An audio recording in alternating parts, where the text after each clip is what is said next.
여러분 아시는 대로 지금 코로나19가 다시 확산세로 돌아서서 또 방역 당국의 방침과 또 우리 교회 성도들의 안전, 또 지역사회의 안전을 위해서 저희가 전격 온라인 예배로 전환을 했습니다. 마음은 아프지만 2주가 넘지 않았으면 좋겠고요. 2주 동안 우리 사랑하는 성도들이 각자의 처소에서 예배할 때 마음을 다하고 또 정성을 다한 그런 준비된 자세로 예배할 수 있기를 바랍니다. 우리가 따로 떨어져 있지만 그럼에도 불구하고 우리의 마음과 또 준비된 자세로 예배할 때 하나님께서 그 상황 속에, 그 환경 속에 임재하실 줄로 믿고 함께 모여 예배하지 못하지만 하나님 받으시는 예배 다 같이 올려드릴 수 있게 되기를 주의 이름으로 축원드립니다. 우리 좌우에 계신 분들과 한번 인사할까요? 주 안에서 사랑하고 축복합니다. 주 안에서 사랑하고 축복합니다. 오늘 본문의 내용은 다소 좀 충격적입니다. 여로보암 왕을 향해서 하나님 말씀을 선포했던 이 남유다의 선자가 불순종으로 인해서 결국 죽음을 당하게 되는 그런 내용을 다루고 있기 때문입니다. 여로보암 왕이 불법적인 베델 제단을 향하여 하나님의 심판을 예언한 그 선지자를 향해서 저놈 잡아라 그랬잖아요. 그런 다음에 어떻게 됐습니까? 그 여로보암 왕의 손이 하나님의 진노로 인해서 마비가 되었습니다. 여로보암 왕은 그 하나님의 사람에게, 남유다에서 온 선자에게 이걸 하나님 앞에 기도하여 다시 낫게 해달라고 부탁을 합니다. 그리고 그 선자가 하나님 앞에 기도하여 마비된 팔에 회복과 치유를 위하여 기도했죠. 그리고 회복되고 치유됩니다.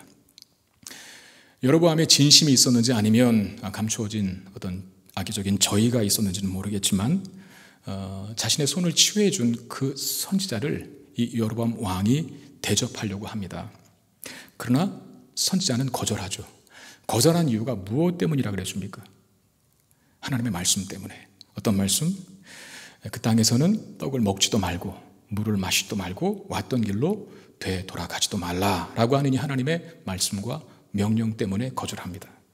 여러분 여기까지는 하나님의 사람으로 묘사되는 이 선지자가 그 이름대로 사명을 잘 감당하고 있는 것처럼 보입니다.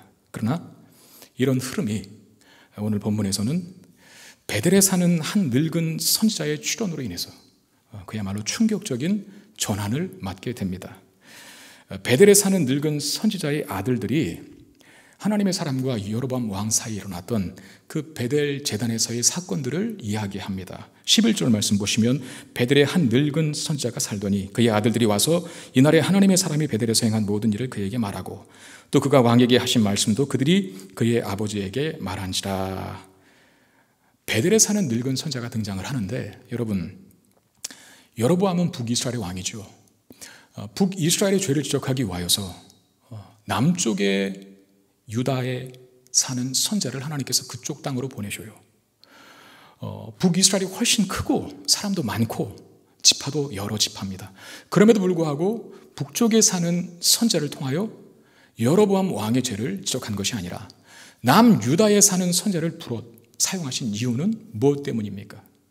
그 북이스라엘 땅에 참된 선지자가 단 한 사람도 없었기 때문이라고 그랬습니다.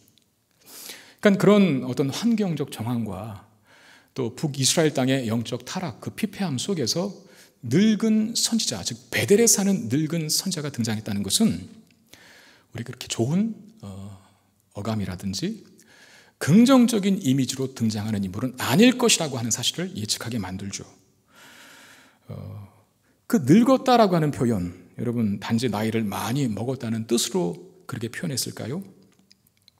우리가 보았지만 사무엘상 3장에 엘리 제사장을 여러분 잘 기억하실 것입니다. 이스라엘의 가장 타락한 시대에 존재했던 제사장이 바로 엘리 제사장이었는데 그 사람을 이 사무엘서 저자가 어떻게 표현했습니까? 눈이 점점 어두워져서 잘 보지 못하는 사람이라 라고 묘사했습니다. 그건 단지 엘리 제사장이 나이가 들어서 늙어서 노안이 왔다라는 사실을 그런 정보적인 차원에서 언급하는 기록은 아닐 거예요. 그럼 뭡니까? 영안이 어두워졌다는 것이죠. 매너리즘에 빠졌고 그리고 세속화되었음을 의미합니다. 이 베델의 늙은 선지자도 마찬가지라는 겁니다. 여러분 선지자는 좋은 직함 아닙니까? 왜? 하나님 말씀을 전하는 자니까, 선포하는 자니까. 그런데 베델이라고 하는 말과 늙은이라고 하는 말이 그 선지자를 수식하고 있다는 것을 주목하여 보아야 합니다. 여러분 베델은 물론 성지입니다. 야곱이, 그의 조상들 야곱이, 그들의 조상 야곱이 하나님 앞에 올라가 기도했던 것, 그래서 하나님의 임재를 경험하고 모든 것을 회복되게 만들었던 그곳이 바로 베델이고, 이스라엘 사회에서 역사적인 성지로 꼽자면 둘째가라면 서러울 땅이 바로 베델인데, 그러나 여로보암 왕으로 인해서 이 베델은 그야말로 우상의 도시가 되고 말았죠. 불법적인 베델에 제단을 세웠기 때문입니다. 그런 우상의 도시에 늙은 선지자가 존재하고 있다는 것, 여러분 무슨 뜻이겠습니까?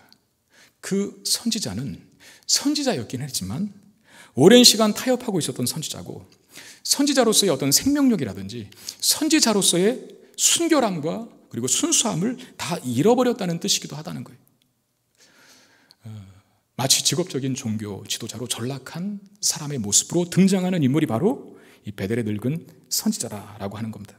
바로 이 베델의 선지자가 남유다에서 온 하나님의 사람을 뒤따라가기 시작해요. 하나님의 사람이 여로보암 왕의 송을 고쳐준 다음에 그의 호의와 제의를 거절했지 않습니까? 그런 다음에 돌아갑니다. 어디로? 남유다 땅으로. 그 돌아가는 길에 베델의 늙은 선지자가 그를 따라가기 시작한 거예요. 왜 이 베델의 늙은 선지자가 돌아가는 하나님의 사람을 따라갔는지에 대해서는 성경이 밝히고 있지 않기 때문에 그 정확한 이유는 알 수 없어요. 그러나 제가 참고한 자료가 이런 설명을 했더라고요. 아마 하나님의 사람이 그렇게 한 예언을 듣고 이 베델의 선지자가, 이 늙은 선지자가 충격에 빠졌을 것이 분명합니다. 하나님의 사람이 예언한 게 뭡니까? 저주와 같은 예언이었죠. 이 베델 제단이 결국 파멸되게 될 것이다 라고 하는 예언. 여러분, 이 베델의 늙은 선지자가 궁금했던 겁니다. 정말 이 젊은 남유다로부터 올라온 하나님의 사람, 이 선지자가 한 예언이 사실인가? 맞는가? 그가 한 말이 정말 하나님께서 받아 말한 말인가? 라고 하는 궁금증이 생긴 것이죠. 여러분, 우리도 어떤 충격적인 소문이나 사건을 들었을 때 그 말이, 그 이야기가 어디서부터 흘러왔는지에 대한 출처를 파악하고 싶어 하지 않습니까? 누가 그 얘기를 했는지. 여러분, 지나가는 옆집 아저씨가 했다면 우리는 그냥 웃고 말 거예요. 초등학생이 그 이야기를 퍼뜨렸다면 그냥 웃고 말죠. 그러나 실력 있는 자가, 학식 있는 자가, 덕망 있는 자가 그 얘기를 했다면 심각하게 받아들이겠죠. 마찬가지로 이 늙은 선자도 베델 제단의 파멸을 예언한 하나님의 사람의 예언이 사실인지 아닌지, 그가 하나님의 말씀을 전할 만할 진정하고 진실한 선지자인지 보고 싶었던 겁니다. 확인하고 싶었던 겁니다. 이 해석이 저는 틀리지 않다고 생각을 해요. 여러분, 늙은 선지자도 선지자입니다. 하나님의 사람의 예언을 가볍게 여길 수 없었을 것이고, 그래서 그 예언의 사실 여부를 확인하고 싶었을 거예요. 그래 보고자 합니다. 이 베델의 늙은 선지자가 결국 하나님의 사람을 따라잡게 되는데, 14절 말씀 보시면 하나님의 사람을 뒤따라가서 상수리 나무 아래에 앉은 것을 보고 이르되 그대가 유다에서 온 하나님의 사람이냐? 대답하되 그러하다. 자, 하나님의 사람을 만났어요. 이 베델의 늙은 선지자가 따라가서 추격하여 그를 대면하게 됩니다. 근데 이 하나님의 사람이 오늘 본문 이 구절에서는 어디에 있었다고 말합니까? 상수리 나무에 앉아 있었다라고 말합니다. 여러분, 이런 표현들이 미심쩍은 거죠. 하나님의 사람에게 하나님께서 명령하신 세 가지 금령이 있었잖아요. 떡도 먹지 말고, 물도 마시지 말고, 왔던 길로 되돌아가지도 말라.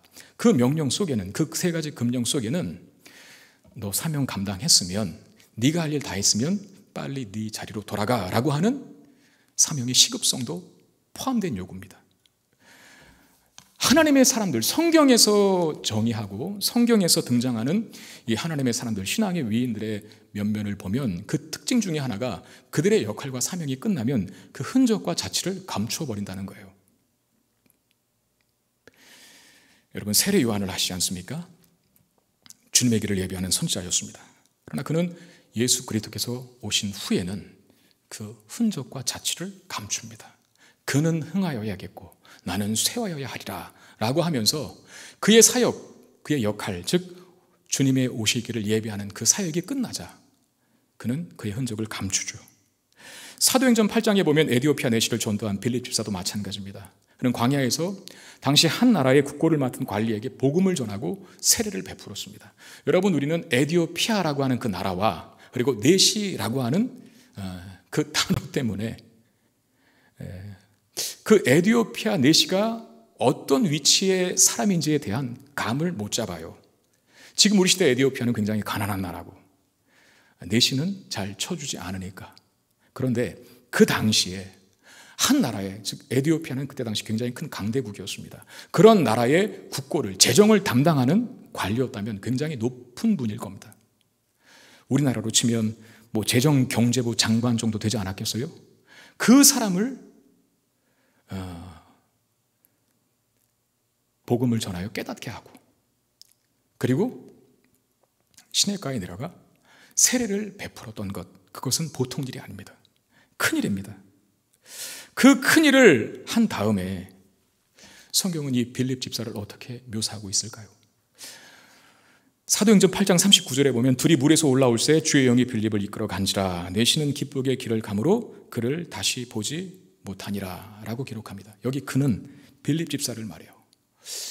복음을 듣고 세례를 받아 구원받은 이 에디오피아 내시가 국고를 맡은 관리가 다시는 빌립을 보지 못했다. 왜? 빌립을 또다시 다른 곳으로 성령께서 이끌어 갔기 때문입니다. 만약에 빌립이 주의 영에 이끌려 그의 흔적과 잔치를 감추지 않았다면 아마도 그는 에디오피아에 같이 가서 그 높은 관리와 더불어 부귀 영화를 누렸을지도 몰라요. 그런데 하나님의 사람의 특징은 자기 역할이 다하면 그 자취와 흔적을 감춘다는 것이죠. 바울의 동역자인 바나바도 그랬습니다. 바울을 초대교회에 소개한 사람이었죠. 여러분, 바울은 기독교 박해자였습니다. 예수를 핍박하고 교회를 믿는 사람들을 잡아오게 가두는 사람이었습니다. 그런데 그가 회심했다는 사실, 여러분, 초대교회에 누가 그 사실을 쉽게 믿을 수 있겠습니까? 그래서 바나바가 중재자의 역할을 했죠. 이 사람의 회심이 사실이고 기독교를 개족하였으며 하나님의 복음을 전하는 전도자가 되었노라고. 여러분, 바나바는 인품이 훌륭한 자입니다. 그러나 그는 바울이 이방인 선교의 중심적인 역할을 하면서 사라지기 시작합니다. 사도 바울도 마찬가지예요. 로마에서 복음을 전한 후에 감옥에 투옥된 다음 그는 순교로 생을 마감합니다. 하나님의 사람들의 공통적인 특징들이 이거라는 것이죠. 이 땅에서 어떤 대가나 보상, 칭찬과 인정을 기대하지 않아요. 그 사명과 역할이 끝나면 그분께 자리를 내어드리고 자신의 자리와 위치로 돌아간다는 그런 공통점이 있죠. 오늘 본문에서 하나님의 사람이 왜 가던 길을 급히 가지 않고 상수리 나무에 앉아 쉬고 있었는지 그 정확한 이유는 알 수 없습니다. 가다 보니까 힘들어 쉴 수도 있겠죠. 그러나 그렇게 단순하게 생각할 문제는 아니라고 봅니다. 정확한 이유를 성경이 기록하고 있지 않기 때문에 정확한 답을, 정확한 진단을 내리기는 힘들지만 제가 묵상해 본 결과 이 하나님의 사람은 뭔가 자신을 알아봐 주기를 원하는 마음이 있었지 않을까 하는 생각을 여러분, 하나님의 사람이 한 일이 뭡니까? 여로보암 왕 앞에서 베델 제단의 파멸을 예언했습니다. 누구도 싫은 소리를 하지 않았는데 여로보암 왕의 죄와 잘못된 점들을 지적하며 베델 제단의 파멸을 선언했던 그 역할을 합니다. 그리고 그 왕의 마비된 손을 기도해서 고쳐준 사람이 바로 이 하나님의 사람이고, 심지어 왕이 주는 선물도 과감하게 거절했던 사람이었습니다. 어쩌면 그의 마음속에 자신의 그런 놀라운 사역에 대한, 그 역할에 대한 인정받고 싶어하는 마음, 이게 있었지 않을까 하는 생각이 드는데요. 이 하나님의 사람은 상수리 나무에 앉아서 베델에서 벗어나는 일을 서두르지 않습니다. 만약에 그가 상수리 나무에 머물지 않았다면 베델의 늙은 선지자를 만나게 되지 않았을 겁니다. 근데 그는 멈춰버립니다. 그 멈춘 이유가 사람의 칭찬과 인정과 보상과 환호였다. 그런 멈춤이 어떤 결과를 초래하는가? 그는 멈춰버렸기 때문에 곤경에 빠지게 된다는 거예요. 하나님만 드러내고 말씀만 드러내고 자신이 속히 사라졌다면 그 늙은 선지자와의 만남은 없었을 것이죠. 여러분, 우리의 신앙도 마찬가지입니다. 멈추지 말고 앞만 보고 갈 수 있게 되기를 바랍니다. 뒤돌아보지도 말고. 여러분, 우리는 우리의 스스로에게 때로는 우리의 동역자들과 지체들에게 관대해야죠. 용납하고 용서하고 품어주고 이해하고 배려해야 합니다. 그러나 어떤 부분, 우리가 우리 안에서 또는 우리의 지체들을 향하여서 갖는 그 변치 않아야 할 마음 중에 하나는 신앙의 태보에 대한 용납, 이것은 없게 되기를 바랍니다. 뒷걸음질 치는 거, 민기적거리는 거, 멈추어 버리는 거. 여러분, 그때 이 하나님의 사람이 위기와 곤경에 빠졌다는 것을 기억하십시오. 결국은 베델의 늙은 선지자의 미혹에 넘어가게 되거든요. 우리 선포하는 마음으로 이 말씀을 같이 읽었으면 좋겠는데요. 빌립보서 3장 13절 14절 우리 같이 읽겠습니다. 시작. 형제들아, 나는 아직 내가 잡은 줄로 여기지 아니하고 오직 한 일, 즉 뒤에 있는 것은 잊어버리고 앞에 있는 것을 잡으려고 표대를 향하여 그리스도 예수 안에서 하나님이 위에서 부르신 부름의 상을 위하여 달려가노라. 뒤에 있는 것은 잊어버리고 앞에 있는 것, 즉 표대를 향하여 어떻게 한다고요? 걸어간다 했습니까? 달려간다 했습니까? 달려간다. 여러분, 달리면 주위의 것이 보이지 않아요. 네. 목표 지점만 보이게 되는 것입니다. 우리의 신앙에 그런 경주를 요구하는 말씀입니다. 우리의 신앙의 발목을 잡는 것, 걸림돌이 되는 모든 장애물들을 다 치워버려야 합니다.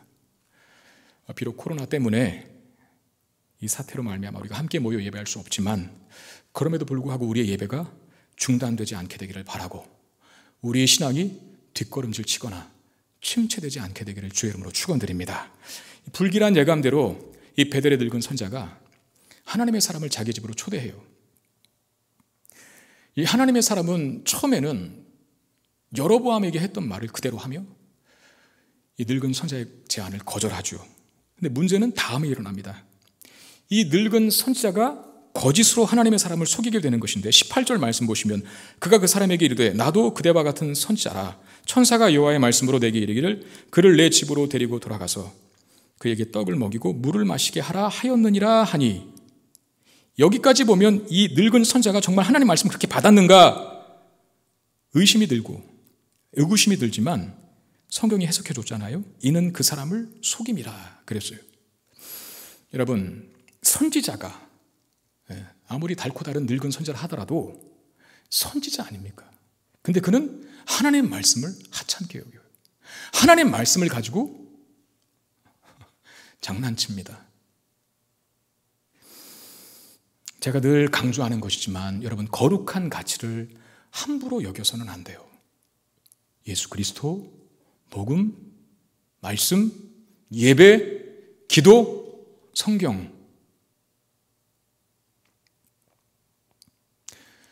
그리고 성도의 교제, 이런 거룩한 가치를 함부로 여기는 것이 망하는 길의 첩경이라는 사실만 기억하십시오. 선지자가 하나님 말씀을 거짓으로 도용하여 임하지도 않은 말씀을 자신에게 임했다라고 하면서 하나님의 사람을 속이고 있다는 겁니다. 여러분, 베델의 늙은 선지자는 그래서 절대 긍정적인 인물이 아닙니다. 그야말로 명맥과 홀만 유지하고 있는 껍데기뿐인 선지자라고 하는 거예요. 그런데 이 한 사람의 신앙 상태만 이야기하는 거겠습니까? 우리가 엘리를 통해서도 보았지만 엘리 제사장, 그 당시 사무엘이 어렸을 적, 사무엘이 태어나기 직전에 사사시대가 끝난 그 시대 속에서 이스라엘 상황을 눈이 멀어져 버린, 어두워져 버린 엘리 제사장 한 사람을 통해서 그 시대를 들춰냈던 것처럼 이 베델의 늙은 선지자는 당시 북이스라엘의 신앙 상태가 어땠는지를 증거해주는 대표적 인물이라는 거예요. 더 큰 문제는 뭡니까? 이 하나님의 사람이 여로보암 왕을 대할 때와는 다르게 이 늙은 선지자의 말대로 따라간 것입니다. 19절 말씀 보시면 이에 그 사람이 그와 함께 돌아가서 그의 집에서 떡을 먹으며 물을 마시니라 그랬습니다. 갔어요, 안 갔어요? 갑니다. 늙은 선지자의 집으로 갑니다. 가서 하나님께서 금하신 떡을 먹고 물을 마십니다. 여러분, 우리가 사는 시대와 환경은 우리가 믿고 있는 이 하나님의 말씀을 더 신뢰하도록 만드는 분위기가 아닙니다. 그나마 우리가 믿고 있는, 그리고 신뢰하는 이 하나님의 말씀, 그 믿음과 신뢰를 어쩌면 더욱 흔들어버리는, 힘들게 하는 시대 속에 우리가 살아가고 있어요. 물론 어떤 시대든지 하나님의 말씀을 신뢰하도록 뒷받침해주는 환경이 기독교 역사에, 교회사에 존재하지는 않아요. 그러나 그럼에도 불구하고 우리가 사는 이 현실만큼 어쩌면 하나님 말씀을 신뢰하는 일에 방해가 되고 장애가 되고 우리의 믿음을 송두리째 흔들어버리는 시대도 저는 없다라고 생각합니다. 이성이라고 하는 미명하에, 과학이라고 하는 미명하에, 발전이라고 하는 이름으로 우리가 믿고 있는 이 신구약 66권의 하나님 말씀을 거부하도록 합니다. 이런 환경 속에서 우리가 살아갑니다. 우리의 믿음이 흔들릴 수밖에 없는 이유라는 거예요. 우리가 믿고 있는 이 하나님 말씀을 세상은 고리타분하다라고 말합니다. 아직도 그걸 믿고 있니? 라고 이야기하죠. 시대에 뒤떨어진 것이라고 폄하합니다. 왜 교회는 여전히 제자리 걸음을 치고 있나? 라고 하면서 부패한 반지성주의자들이라고 매도합니다. 폐쇄된 집단들이라고 세상이 우리를 향하여 외쳐댑니다. 그러나 기억하십시오. 하나님 말씀을 믿고 신뢰하는 일에서 흔들릴 때 우리 인생 전체가 흔들릴 수 있다는 사실. 그걸 알면 세상이 뭐라고 외치든 간에 우리는 우리의 믿음을 더 굳건하게 해야 할 것입니다. 하나님의 사람은 자신에게만이 하나님 말씀을 끝까지 신뢰하는 일에 실패했어요. 그 결과 큰 위기를 맞습니다. 그가 자신에게 임한 여호와 하나님의 말씀을 신뢰했다면, 끝까지 믿고 따랐다면 그는 여로보암의 죄를 단호하게 거절했던 것처럼 늙은 선자의 제안도 과감하게 뿌리쳤을 것입니다. 그의 삶의 위기와 곤경은 찾아오지 않았을 거예요. 그런데 그 말씀을 신뢰하는 일에 실패하니 그 삶의 위기가 찾아옵니다. 하나님 말씀 믿는 믿음이 흔들리니 그의 인생이 흔들려 버리기 시작했다는 거예요. 우리에게 주어진 이 하나님의 말씀을 믿고 신뢰하는 일에 변함이 없기를 바랍니다. 우리가 이 말씀의 고귀한 가치를 지켜갈 때, 이 말씀의 고귀한 가치, 그걸 지켜갈 때 그 말씀이 우리를, 그리고 우리의 인생을 지켜줄 줄로 믿습니다. 이후에 벌어지는 이야기가 더 충격적인데, 이들이 식탁에서 함께 식사하고 있을 때 이제 실제로 하나님의 말씀이 임해요. 근데 누구에게 임하느냐? 남유다에서 온 하나님의 사람에게 임하는 것이 아니라 베델의 늙은 선자에게 임합니다. 21절 22절 어떤 말씀이 임했는지를 보십시오. 그가 유대에서부터 온 하나님의 사람을 향하여 외쳐 이르되 여호와의 말씀에 네가 여호와의 말씀을 어기며 내 하나님 여호와께서 내게 내리신 명령을 지키지 아니하고 돌아가서 여호와가 너더러 떡도 먹지 말고 물도 마시지 말라 하신 곳에서 떡을 먹고 물을 마셨으니 내 시체가 내 조상들의 묘실에 들어가지 못하리라. 여러분, 내 시체가 내 조상들의 묘실에 들어가지 못하리라고 하는 말은 뭡니까? 남유다 땅으로 못 돌아간다는 것이죠. 여기서 죽는다는 거예요. 그러면서 죽음을 내어납니다. 이 베델의 늙은 선자가 하나님의 사람과 떡을 먹고 물을 마실 때 베델의 늙은 선자에게 임한 말씀이 이거라는 거예요. 네가, 즉 하나님의 사람에게 네가 말씀을 어겼으니 넌 죽을 것이다. 그렇게 선언하는 겁니다. 왜 이 말씀이 베델의 늙은 선자에게 임했을까요? 여러분, 베델의 늙은 선자는 하나님의 사람이 여로보암과 베델 제단이 파멸되게 될 것을 예언했어요. 그러나 그걸 믿지 못했습니다. 그래서 하나님의 사람을 따라간 것이죠. 선지자였지만 하나님 말씀을 믿지 못하는 상태에 있었던 베델의 늙은 선자에게 하나님은 말씀으로 임하셨습니다. 그리고 그 말씀이 이루어지는지 안 이루어지는지, 어떤 말씀이요? 베델의 늙은 선자가 받은 말씀, 즉 남유다의 선자, 즉 하나님의 사람이 말씀을 어겼기 때문에 죽게 될 것이라고 하는 그 말씀이 이루어지는지 안 이루어지는지 네 두 눈으로 똑똑히 봐라. 그 차원에서 말씀이 베델의 늙은 선자에게 임한 거예요. 그 말씀대로 될까요, 안 될까요? 하나님의 말씀이 이 늙은 선자가 임하여 그 말씀을 하나님의 사람에게 선포한 다음에 첫 번째 나타나는 행동은 이 베델의 늙은 선자가 얼른 가라고 하나님의 사람에게 나귀를 준비해 주었다는 것입니다. 여러분, 이런 행동도 사실은 하나님이 하신 말씀에 하나님의 사람인 남유다의 선자가 하나님 말씀을 어겼기 때문에 그는 유다 땅으로 돌아가지 못한다라고 말씀하셨잖아요. 그러면 나귀가 무슨 소용이 있습니까? 빨리 달려가면 그 위기를 모면할 수 있을까요? 그건 말씀을 믿지 않는 자들의 행동입니다. 역시 남유다의 하나님의 사람도 이 늙은 선지자가 얼른 돌아가라고 준비해 준 나귀에 황급히 자신의 몸을 싣습니다. 그러나 그는 어떻게 되겠습니까? 24절 이에 그 사람이 가더니 사자가 길에서 그를 만나 물어 죽임에 그의 시체가 길에 버림받으니 나귀는 그의 곁에 서 있고 사자도 그 시체 곁에 서 있더라 그랬어요. 하나님 말씀대로 됐죠. 그 하나님의 사람이 사자에게 찢겨 죽임을 당합니다. 특이한 건 그 사자가 그 시체를 먹지 않았다는 거예요. 더 놀라운 건 나귀도 먹지 않고 도망치지 않아요. 마치 그 시체를 지켜 있는 것처럼 사자와 나귀가 서 있습니다. 그 광경이 말하는 메시지는 뭐겠습니까?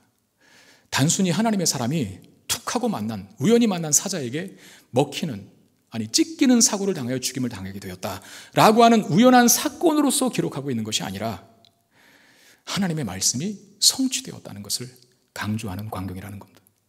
하나님께서 말씀하신 대로 이루어지지 않았다면 어떻게 그 사자가 시체를 먹지 않았겠나요? 어떻게 나귀가 도망가지 않았을까요?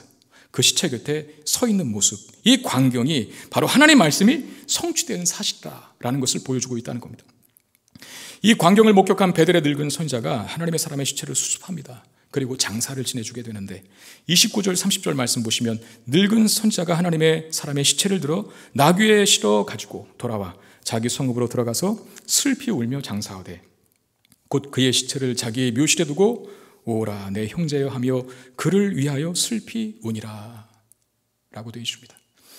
여기 베델의 늙은 선지자가 죽은 하나님의 사람의 시체를 가지고 장사 지내주오면서 슬피 울었다라고 하는 말이 2번 반복되고 있습니다. 진심으로 하나님의 사람의 죽음을 애도했다는 뜻이에요. 그 진심 어린 눈물을 흘렸습니다. 그러나 그리고 이건 동시에 베델의 늙은 선지자의 뉘우침이고 회개의 눈물이기도 합니다. 어떤 회개? 이제껏 하나님 말씀을 신뢰하지 못한 자신의 죄로 인한 눈물입니다. 만일 하나님의 사람이 남유다 땅으로 안전하게 나귀를 타고 돌아갔다면 베델의 늙은 선지자에게 임한 하나님 말씀은 성취된 게 아니죠. 거짓 예언일 수도 있다는 거예요. 그러나 하나님 말씀대로 되었습니다. 사자가 하나님의 사람을 찢겨 죽였습니다. 그리고 먹지 않았다는 거예요. 이 광경을 보면서 베델의 늙은 선지자는 회심하기 시작합니다. 선지자로서 하나님 말씀을 믿지 않고 살아왔던 자신의 삶에 대한 회개의 눈물을 흘리는 것이죠. 그리고 하나님의 사람이 이 남유다의 선지자가 예언한 대로 불법적으로 세워진 베델 제단의 파멸 또한 성취될 것을 아는 자의 안타까움에 겨운 눈물을 흘리고 있다는 거예요.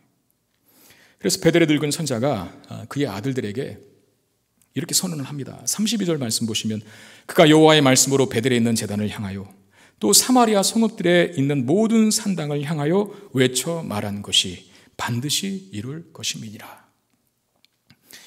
그 늙은 선지자가 아들들을 불러놓고 말합니다.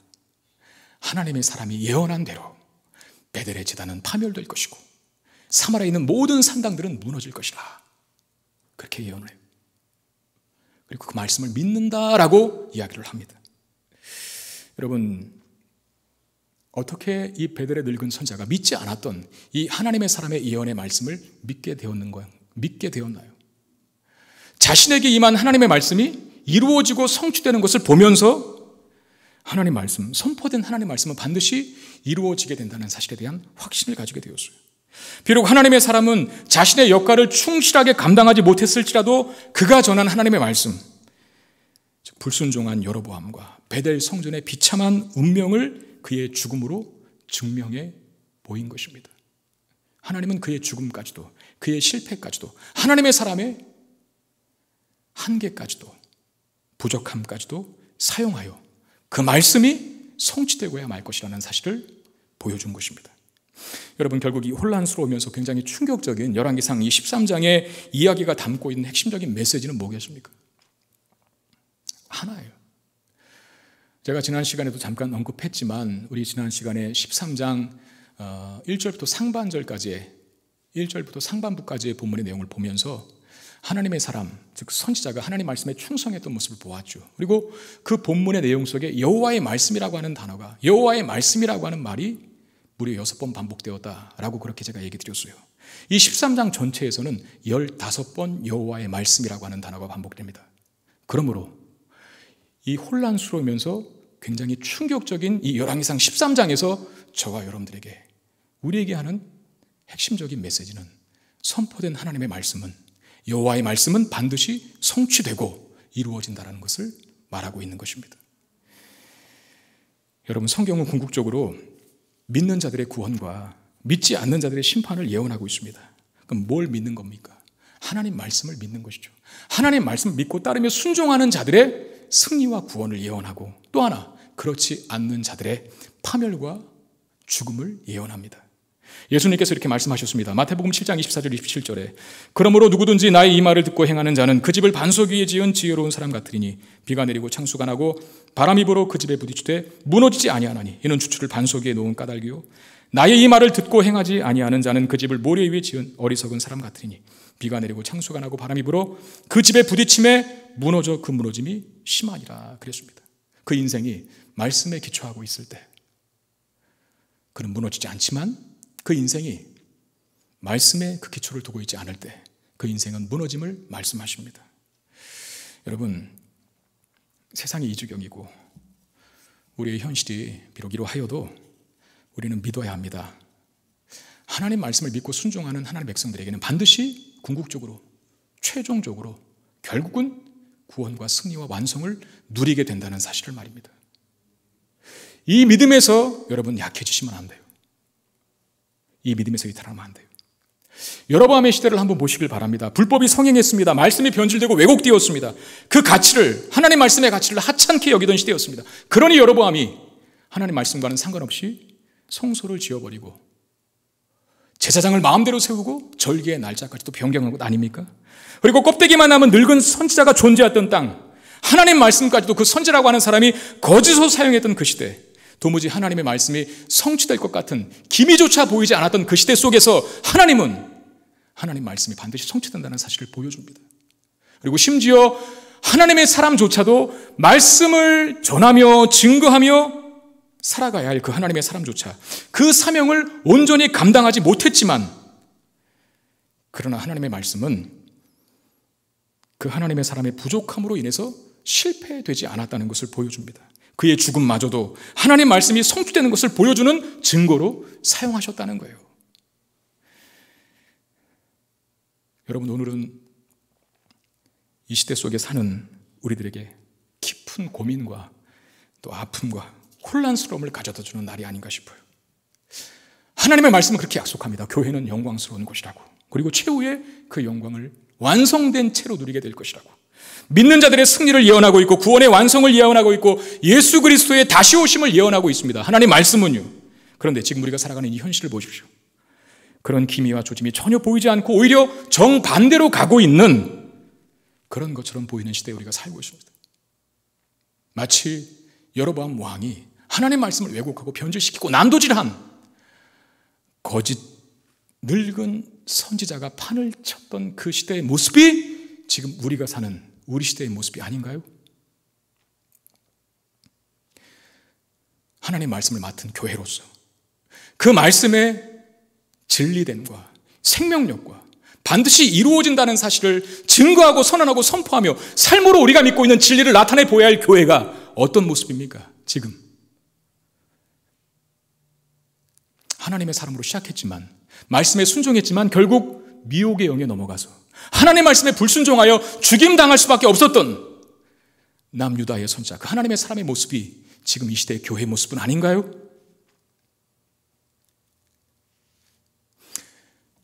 그러나 우리가 가질 수 있는 한 가지 희망은 이 타락한 말씀이 변질되고 왜곡된 이 시대 속에 여로보암 왕이 집권한 그 시대 속에서도 여전히 하나님은 그 땅에 말씀을 선포하시고 하나님의 사람의 부족함과 결함으로 인해서 그 사명을 온전히 감당하지 못할 때조차라도 하나님은 그의 죽음을 통해서라도 그의 실패를 통해서라도 하나님의 하신 말씀이 반드시 이루어지고 성취된다는 사실을 보여주셨다는 것, 그게 우리가 가지는 희망입니다.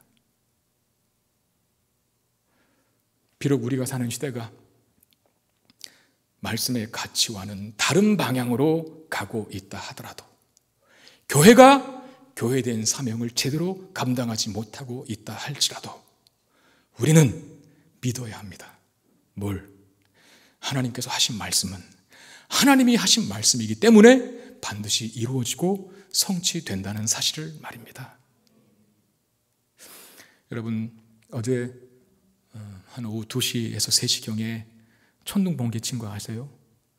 다른 지역은 모르겠지만 이 김포 풍무동에는 어마어마한 천둥과 번개가 내리쳐졌습니다.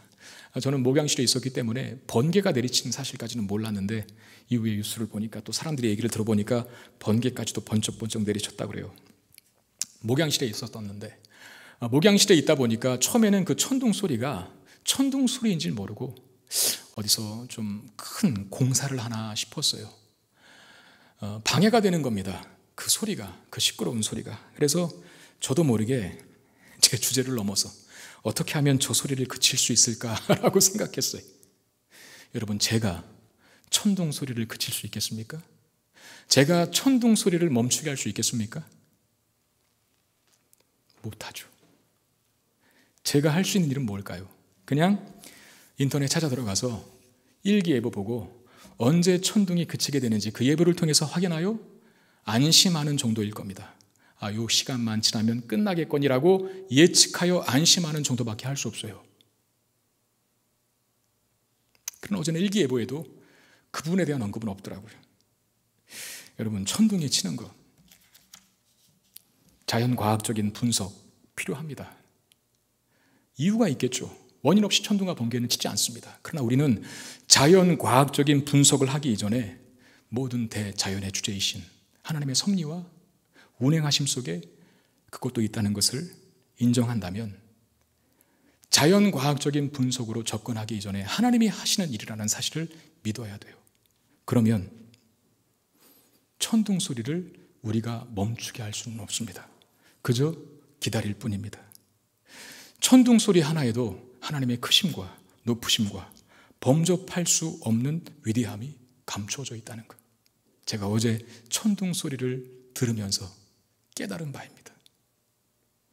여호와의 말씀이라고 하는 주제로 열왕기상 13장 말씀을 설교로 준비하면서 하나님께서 천둥과 같은 소리로 저에게 말씀하셨습니다. 나의 말은 누구도 멈출 수 없다라고.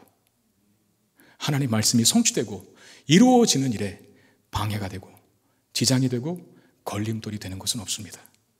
하나님 하신 말씀 반드시 이루어질 것을 믿고, 비록 우리의 현실과 상황이 그 말씀과는 동떨어져 보이고 그 말씀이 진리인 것은 생명인 것을, 참된 길인 것을 증명해야 할 이 교회를 봐도 여전히 희망이 없고 소망이 발견되지 않아도 하나님 말씀은 그 말씀이 가진 자체의 능력 때문에 반드시 성취되고야 말 것이라는 사실로 위로받으시고 힘을 내시고 우리가 걸어가야 할 믿음의 길을 끝까지 걸어갈 수 있는 저와 여러분 되시기를 주의 이름으로 축원드립니다.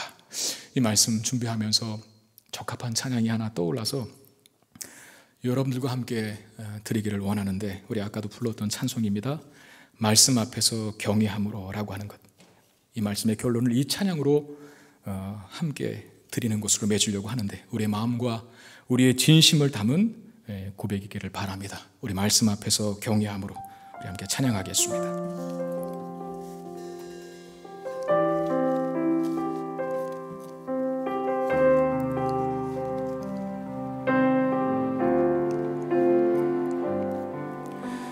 말씀 앞에서 경외함으로 주께 홀로 섭니다. 생명의 말씀 읽고 순종해 주를 예배합니다. 말씀 앞에서 경외함으로 주께 홀로 섭니다. 생명의 말씀 읽고 순종해 주를 예배합니다. 기록된 말씀 힘이 있어서 진리로 우리 거룩해 하며 거룩한 말씀 세세 영원히 복음이 되어 말씀 말씀하시네. 하나님 말씀에 두려워 떠는 자,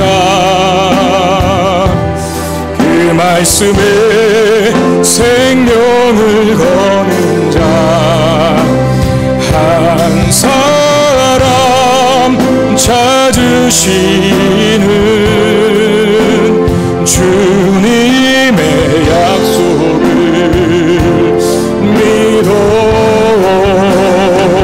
하나님 말씀에 운명을 거는 자,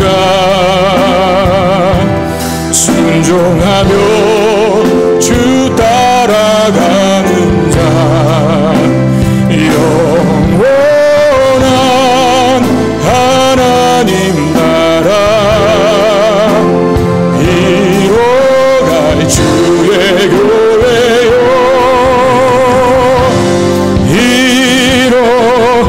하나님 말씀에 두려워 떠는 자, 하나님 말씀에 그 말씀에 생명을 거는 자, 그 말씀에 생명을 거는 자, 한 사람 찾으시는 주님의 약속을 믿어. 하나님 말씀에 운명을 거는 자, 순종하며 주 따라가는 자,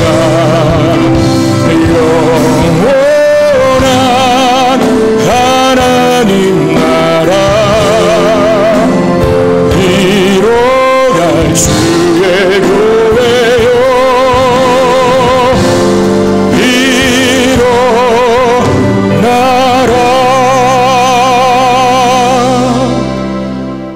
하나님,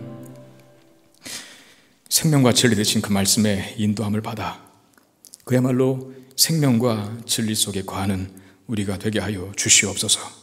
우리의 현실과 상황이 말씀에 같이 하는 다른 방향으로 가고 있을지라도 진리의 말씀의 진리됨을 증명하고 전달하고 선포해야 할 교회가 부족하고 연약하여도 하나님 하신 말씀이기 때문에 반드시 성취되고 이루어질 것을 믿습니다.